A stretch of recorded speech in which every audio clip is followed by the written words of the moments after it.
We begin tonight with a veto from Fort Wayne Mayor Tom Henry. He claims City Council violated the separation of powers policy by passing certain legislation last week. Fox 55's Brianna Bias is live to explain what that legislation is and why the mayor says he couldn't let it slide. Bree? Tara, I'm live at Citizens Square, where Fort Wayne City Council meets every Tuesday night to pass ordinances and legislation, and it's very rare that Mayor Tom Henry vetoes any of their decisions. But last week, Council pushed through one piece of legislation that Henry says he just couldn't let through.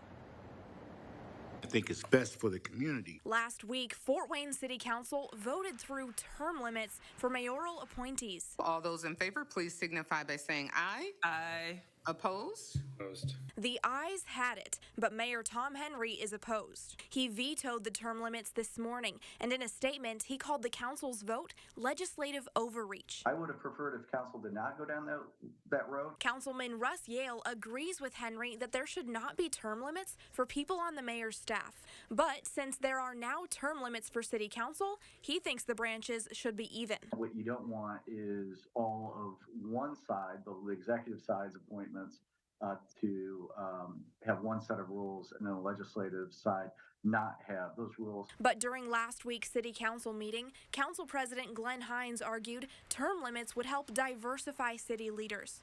If I had a term limit on city council, I could have stepped off of CityLink board many years ago. I served it's been 24 years now. Henry and Yale argue there needs to be a balance between new and old members for varying levels of expertise. I know that having term limits will do some good, but overall I think the negatives exceed the positives. He says Henry very rarely vetoes a city council vote, maybe twice a term, so this is a big deal. Henry says if there were going to be mayoral appointee term limits, he should be the one imposing them, not city council. Do you think city council is going to try to override this decision? Yeah, my guess is that the votes will be there unless the votes change to override the decision, but I don't think that'll be the finality of it. I think the mayor will probably oppose it in the courts. Then it would be up to the judge to decide if city council has the power to establish term limits for the mayor's office. And if during the next city council meeting, council does end up trying to override the mayor's decision, and then in turn the mayor comes back and challenges it again, the next step would be going to the judicial branch to make the final decision.